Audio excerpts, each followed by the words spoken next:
Hospitals are healthcare institutions where people may go to when dealing with problems regarding one's health.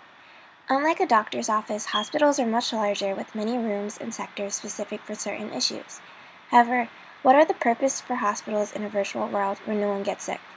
As a group, we decided to explore such places in Second Life to find an answer and see who would visit these institutions and why they were created. Second Life has many areas dedicated for medical purposes. Many of these areas have different facilities made for different reasons. Some areas are dedicated for educational purposes, in which these places tend to have colleges located in those areas where students can then gather and listen to lectures, much like how our class is conducted on Second Life. They also have facilities that imitate real-life hospitals. Their purpose is to simulate real-life hospitals for people to experience similar situations as one would in a real-life hospital. This location is United Mercy Care Center. As you can see, it imitates a real-life hospital, having a front desk and even a scripted water cooler. When walking through the facility, it was found that some rooms were actually empty. This is probably because they are not necessarily needed, since there are more rooms further in. Take for example this room. It is simply furnished with a chair, normally seen during a quick checkup. In the next room over, it seems to be a doctor's office, even with plaques and certificates hanging up on the wall.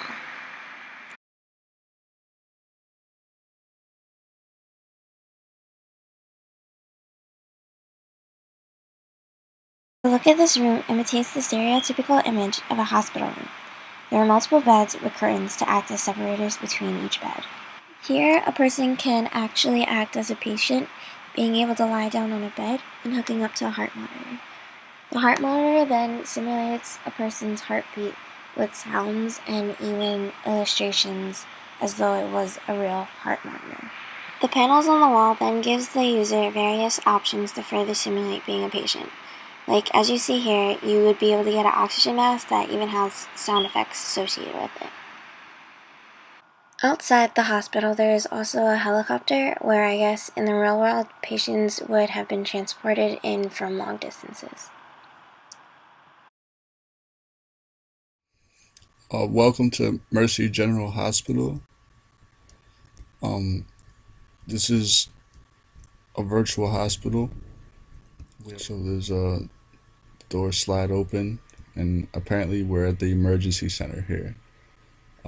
So this space is like a typical hospital in real life. You have you have a little waiting area here, although there's nobody here. Here, this is room number 1. Let's enter, see what we find.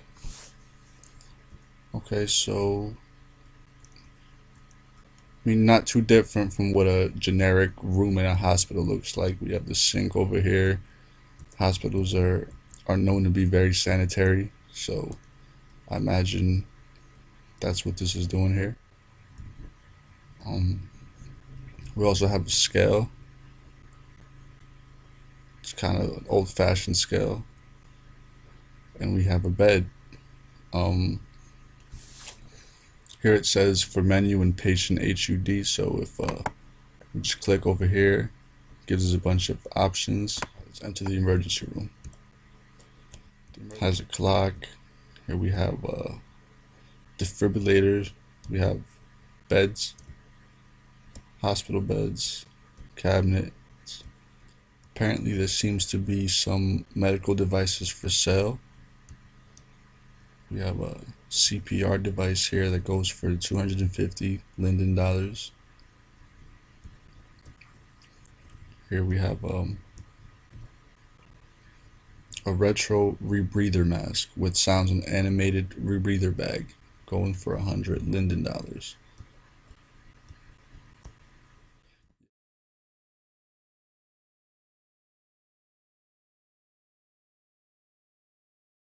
From the outside, it looks like a very nice place. So let's check out the inside, see if it's just as nice, if not nicer.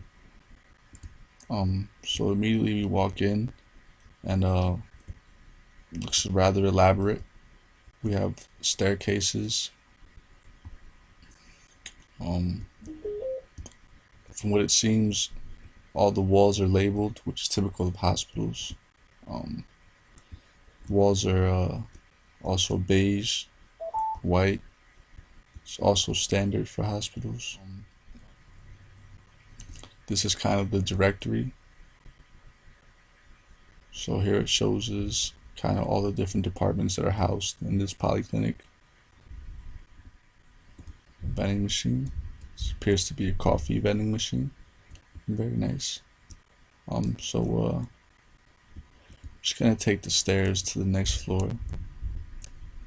Okay, so this is the first floor, home of the radiology department. It's the surgery wing, where we have oncology and hematology. We have another wing. Here we have sexual health as well as women's health.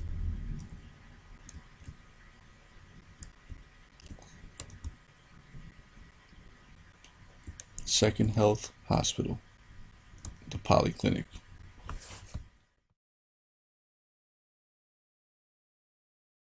One interviewee happened to be a medical student, and he explained that his purpose for coming to the Second Life Hospital was for training purposes and learning.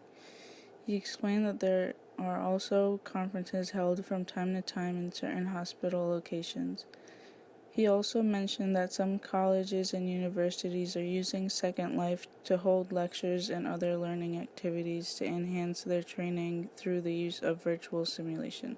That is why when there aren't lectures or training practices being held, these areas then tend to be very desolate. In Second Life hospitals, there are certain restricted areas as well as programs that allow students to access a range of virtual patients which lecturers have programmed in advance with a variety of ailments. These areas have virtual copies of operating rooms where students can learn their way around an OR before they enter the real thing. They can also test their knowledge in the virtual respiratory ward by interviewing patient avatars, which are usually controlled by professional or volunteers who are given scripts. In this area, they can learn to order tests, diagnose problems, and recommending treatment. There's also an area which lets users listen to real cardiac sounds, training them to listen to a patient's chest and identify heart murmurs. With the use of animations, avatars can display certain illnesses as a means of practice for the students. This allows students to practice their theory in a safe environment without fear of making any